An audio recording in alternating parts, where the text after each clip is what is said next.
Hello, I'm Ann Simonsen. I'm a nationally board certified health and wellness coach, and I work with a lifestyle medical practice called Blue Zones Health.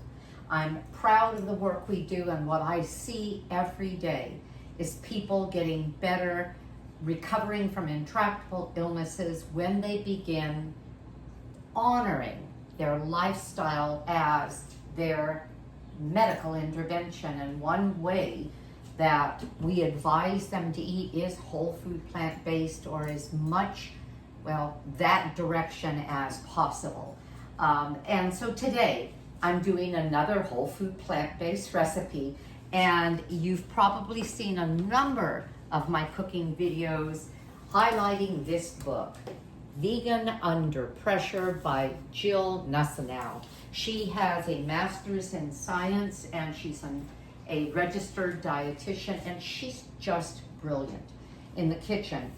She does so many different things. I have a Rati, R-A-I-T,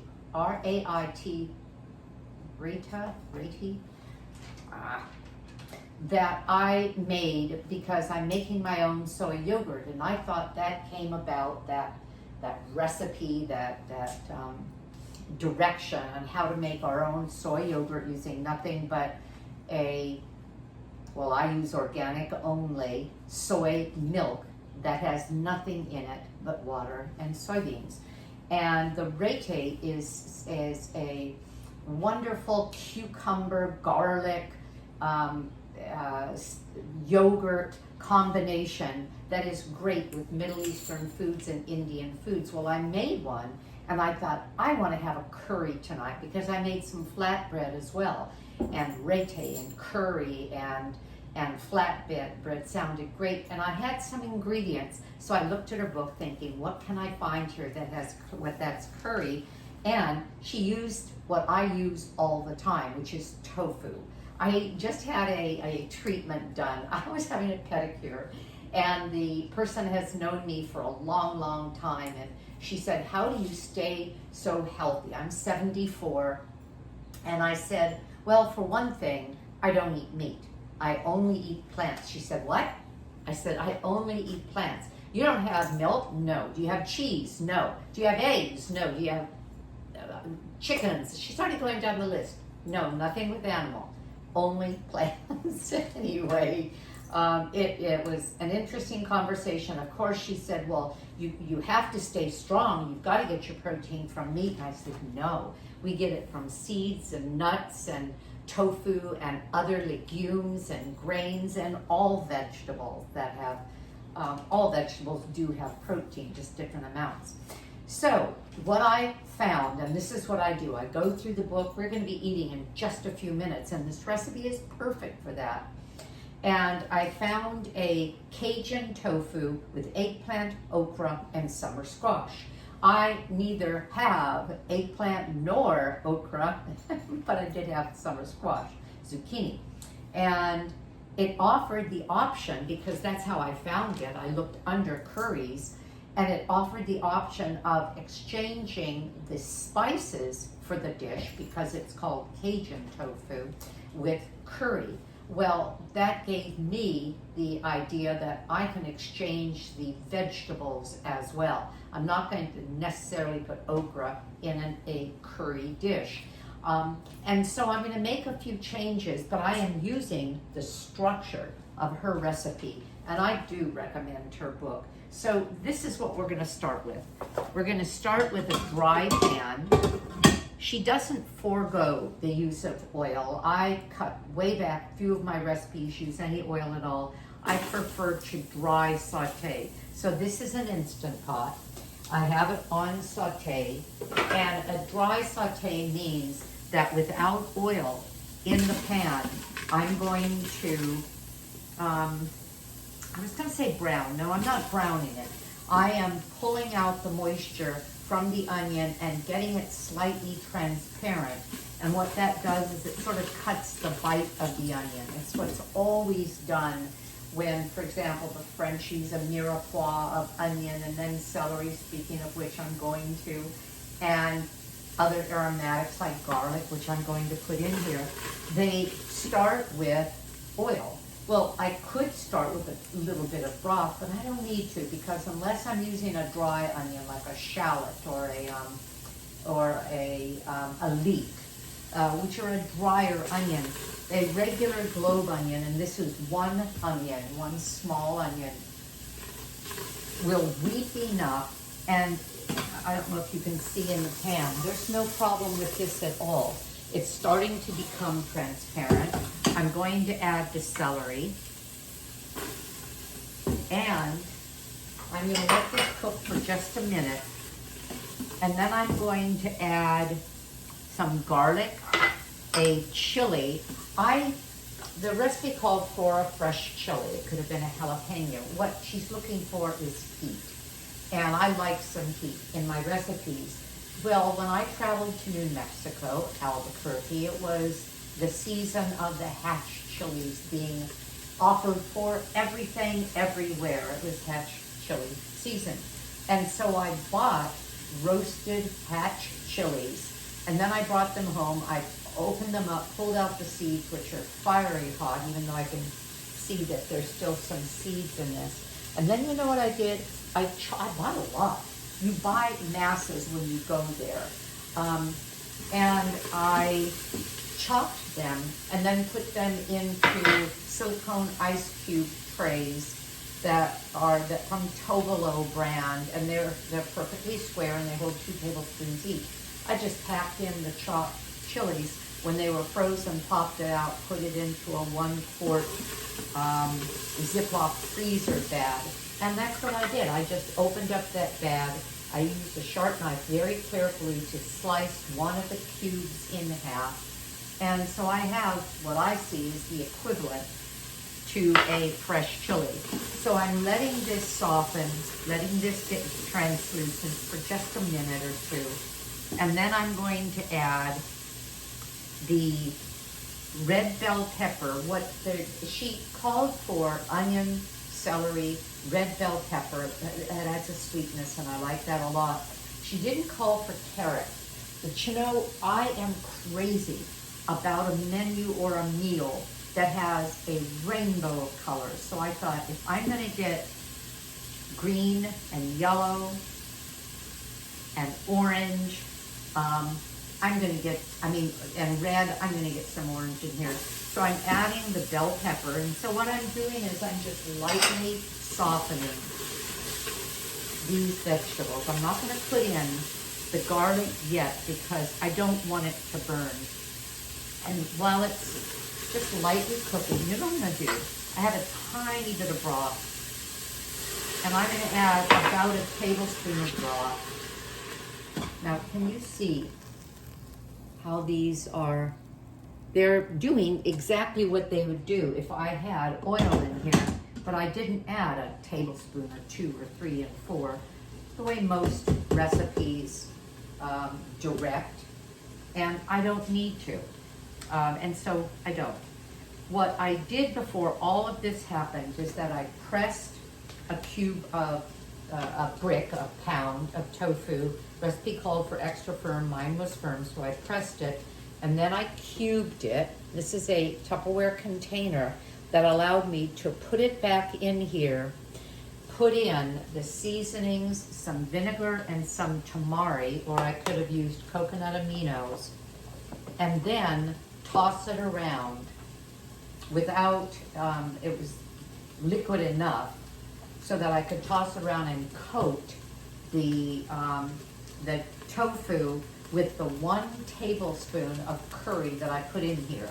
If it hadn't been the curry, it would have been a Cajun combination. If it hadn't been that, she even offered the option of an Italian tofu using a couple of tablespoons of Italian seasoning. You see how versatile she allows and she encourages us to become with her recipes. So I have chopped garlic. 1 regular clove of garlic is about a teaspoon chopped. She called for 3 teaspoons or a tablespoon, which is 3 teaspoons. And I got a little carried away and I ended up doing 4. I'm Italian, and Garlic is a flavor I really, really like. Grew up with it. And then I'm going to add the chilies. And I'm going to add just a little bit more of the curry. This is just a curry powder combination that I like. A curry powder is whatever that company decides to put together. I'm going to add the smallest amount more of broth.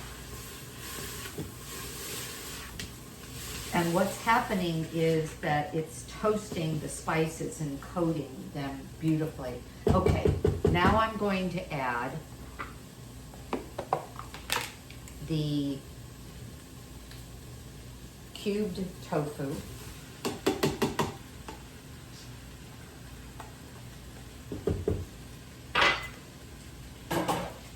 And I'm going to stir that. And then instead of the okra, I'm using the same proportions. Instead of the okra, take a look. I am adding nicely cut. The florets are small. Cauliflower, and you'll see cauliflower a lot in Indian cooking and in curries, Indian curries in particular, and that's what I was going for. And then the zucchini. And I'm not going to stir this per her directions. I'm going to simply add broth. I'm going to add a little more broth. Well, actually, I'm adding water because I don't have the broth handy. And let me see if I've done everything that I am to do. Okay, all right. And I'm gonna lock the lid on, turn off the saute function. I just love an Instant Pot. Turn it off, put on pressure, and you're not going to believe what a short time that I'm giving this meal. I may end up leaving it on warm because if my husband doesn't come home right on time, it's gonna sit and be warm. I just set it for 3 minutes. That's it, 3 minutes. Well, sometimes something will be set for 3 minutes, 2 minutes, 5, 10, 20, whatever. And then it's natural release, which can take another 15, 20 minutes. In this case, it's a quick release. So we're going to see a meal that is going to be ready to serve, ready to plate and serve in just minutes after this has come up to pressure, cooked 3 minutes, and then I take it off. And I'll be back to you at that point. I'll show you, I'll come back when it hits, lets me know that it's cooked, and then we'll open it up together. Be back. Okay, here we go. It just beeped 4 or 5 times, letting me know that it's finished. I'm gonna release pressure. I could use a pressure release director. For example, if I were under the cabinet, I would direct it away. Yeah, it looks fine. Sometimes it sputters if I'm stepping away to get a paper towel. Sometimes it sputters. Especially if you have beans and it's a wet sputter, so it is something to have in a place that it's not going to mess up terribly. But yeah, I figured this filled this very little. If it fills it tall, it can sputter even more because some of the things that are close to the top are affected by the pressure. I'm going to let it come down completely, and then I'm going to plate it.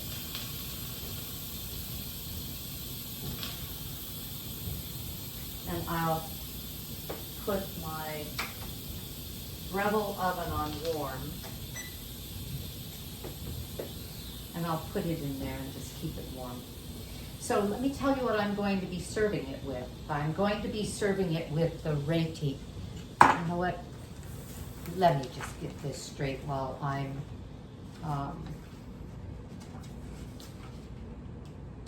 waiting for it to come down. I want to say reti, and then I want to say reti. R-A-I-T-A, reti. There's not a photo, but I'll show you what it looks like. So I make my own yogurt, soy yogurt. This is the yogurt with the combination of these marvelous seasonings, the parsley and the cucumber, and I believe some onion. And the flavor is, well, it's just refreshing. It's delicious. And I have brown rice that's going to be served along with it. I'm going to be serving it on a large flat plate. And typically I would have just served it out of here, but I want you to see what it looks like, and I don't want to put the rest of the accoutrements on because we may not be eating for a while. But we'll have rice on the side, the curry, and we'll have some scoops of the gluten. Okay, so here we go. So there. Now I'm going to add the last little bit of tamari, and it could have been coconut, the brass aminos, the liquid aminos, and now I'm going to stir it. But before I do, let's see if I can do this. Hot. Let me show you what it looks like in here. It's really pretty. Look. Okay, now when in between my doing this, I washed up the containers, and my little Tupperware container was, guess what color? Anything that's porous and you use turmeric with is going to turn golden yellow. It's a disaster on clothes. And so I just put a tiniest bit of soap, water, and then maybe a couple tablespoons of bleach, and it whitened it. It was no problem at all. Okay, so I'm going to mix this. It has that little bit of broth. I'm going to taste because I want to decide whether or not I'm going to use a little bit more of the curry. Look. Let's see if I can get a little piece of something to show you. Here we go.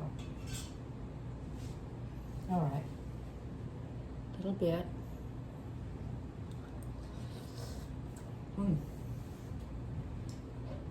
Really hot. Certainly spicy enough. No, I don't need any more curry. Taste before you season, and it doesn't need salt. This is so beautiful. I'm going to plate it now. I don't know if you're going to be able to see that. Oh, yes, you can. That's great. Okay. I don't want to tear it up. The cauliflower is, it's not crunchy. It would have had to cook less, but it's not mushy either. These cubes are golden. There's a nice amount of sauce here.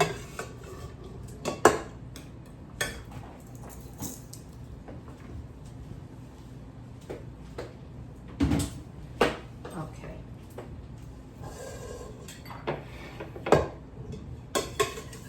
Oh, I'm so excited about this. This is going to be a lovely meal. We both love curry. This is meant to feed 4 people.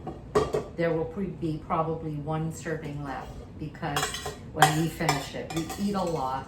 When you're whole food plant-based and you are low oil, low fat, I can't say low fat because I eat almost an avocado a day. My husband eats an entire avocado a day. I have soy, which has 30% fat, so I'm not low fat. I just don't add oil to things. I don't see the point in it. If something has a little olive oil, that's okay, but I just don't add them. So this is it.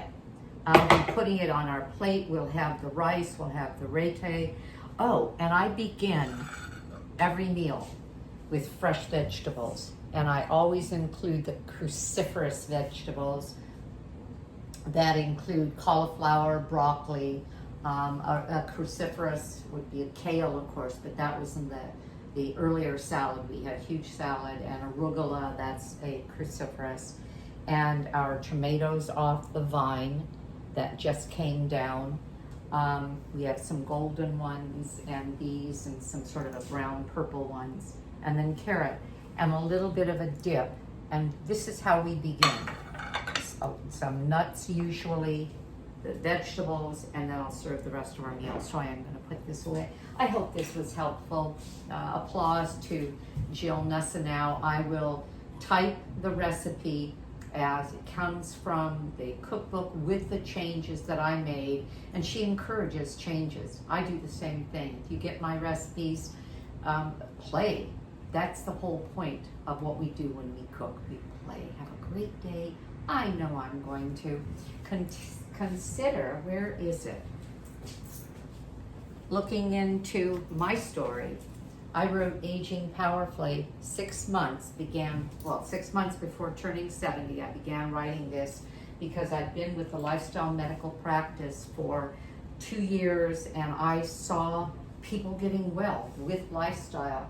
So I wrote a book about, some of my past, and then how this finding what I had found with them just ignited my mission to pass on for the next 10, 20, or 30 years what lifestyle as medicine can do for you. Bye-bye.